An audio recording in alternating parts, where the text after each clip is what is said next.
Goldilocks and the Three Bears. Once there was a little girl with a bright, happy smile and long, curly blonde hair. Everyone called her Goldilocks. Goldilocks lived in a cottage by the edge of the woods.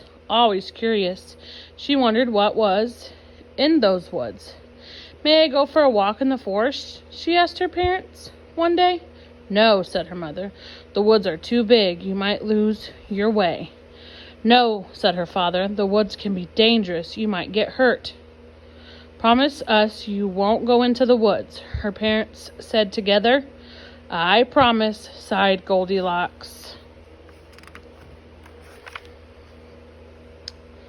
One day, though the sun was shining, the air felt fresh and cool, and branches of the trees seemed to be waving at her. Goldilocks thought about her promise. "I probably shouldn't go into the woods," she said, but she did. Now, deep in the woods, there was another cottage, and in that cottage lived 3 bears. Papa Bear was a great big bear with great big voices. He liked to fix things around the house, and he loved to cook. Mama Bear was a medium-sized bear with a soft, sweet voice. She liked to work in the yard, and she loved to sing. But Baby Bear was very small. With his tiny, squeaky voice, he liked to do whatever his parents were doing.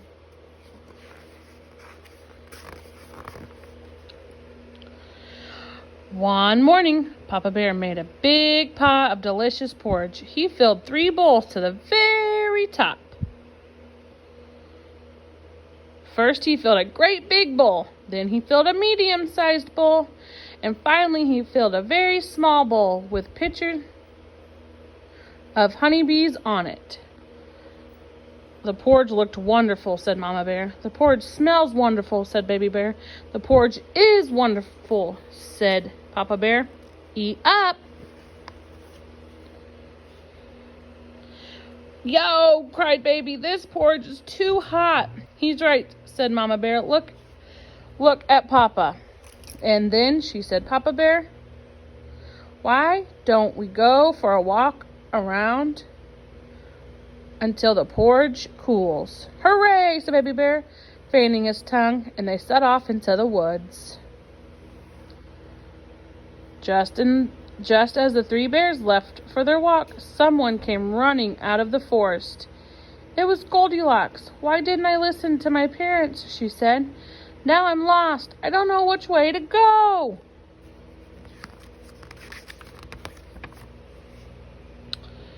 The Goldilocks saw the cottage, always curious. She wondered who lived there. She knocked on the door. "Hello," she said. "Is anyone home?" Of course, no one was.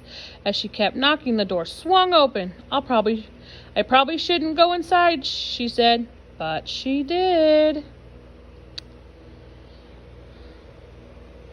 The first thing Goldilocks saw was a cozy living room. In it was a fireplace with 3 chairs made of wood. One was a great big chair with a tall back and thick arms. One was a medium-sized chair. It glowed in the light and had soft, fluffy cushions. And one was a very small chair with butterflies painted on it. Goldilocks suddenly realized that her feet hurt. "This isn't my chair," she said. "I probably should sit in those chairs." But she did.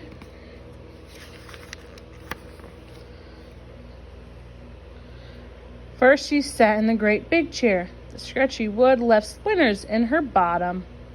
"Ouch," she said. "This chair is too rough." Next, Goldilocks sat in the medium-sized chair. The chair was so slippery she slid right off. "Whoops," she said. "This chair is too smooth." Finally, she sat in the very small chair. "Ah," sighed Goldilocks, "this one is just right." Crash! The chair broke all to pieces. "Oh no," said Goldilocks. "Look what I've done. I have to leave." But then she smelled a wonderful smell. Always curious, she followed the smell to the doorway of the kitchen. On a table in the kitchen, Goldilocks saw 3 bowls. The wonderful smell was coming from them. Suddenly, Goldilocks realized she was very hungry. I probably shouldn't taste what's in these bowls, told Goldilocks, but she did.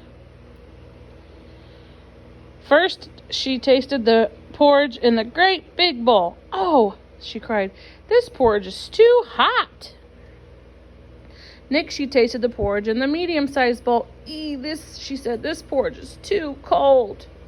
Finally, she tasted the porridge in the very small bowl. It wasn't too hot, and it wasn't too cold.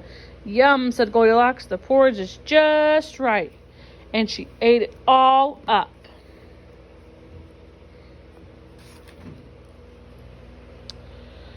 Now Goldilocks was in a stairway leading up to another floor of the cottage. Always curious, she wondered what was on top of those stairs.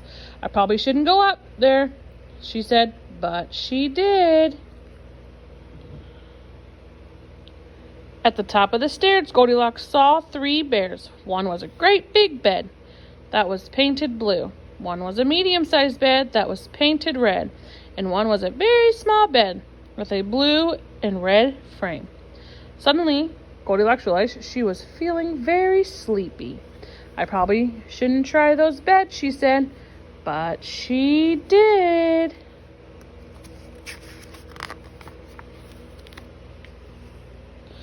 The 3 bears tiptoed into the living room. "Someone's been sitting in my chair," grumbled Papa Bear. "Someone's been sitting in my chair," grumbled Mama Bear. "Someone's been sitting in my chair," squeaked Baby Bear. And that someone broke it all to pieces. They hurried into the kitchen. "Someone's been eating my porridge," roared Papa Bear. "Someone's been eating my porridge," cried Mama Bear. "Someone's been eating my porridge," squeaked Baby Bear. And that someone ate it all up. Now the 3 bears rushed up the stairs. "Someone's been sleeping in my bed," growled Papa Bear. "Someone's been sleeping in my bed," whispered Mama Bear. "Someone's been sleeping in my bed," squeaked Baby Bear, and that someone is still there.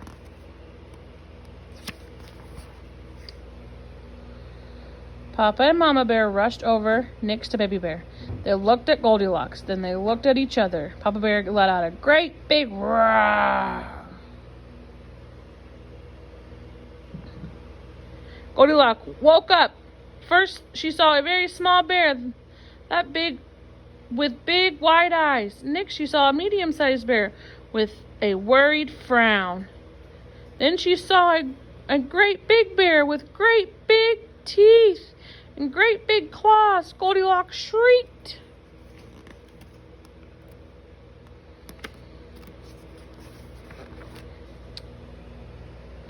Goldilocks jumped out of bed, rushed across the bedroom, leaped down the stairs, ran through the kitchen, raced across the living room, and busted out the door. She ran and ran and ran until she saw her own cottage through the trees at the edge of the forest. Her mother and father were standing in the doorway. Goldilocks ran up to them. "We've been worried," they cried, giving her a hug. "I'm sorry," said Goldilocks. "I should have listened to you." "But at least you're safe," said her father. "Come in the house. I'll make you something to eat." The next day, Goldilocks sat on her front step again. She could see the forest. The trees smiled at her. "I probably shouldn't ever go into the woods again," she told herself. But do you think she did or not? I think she didn't.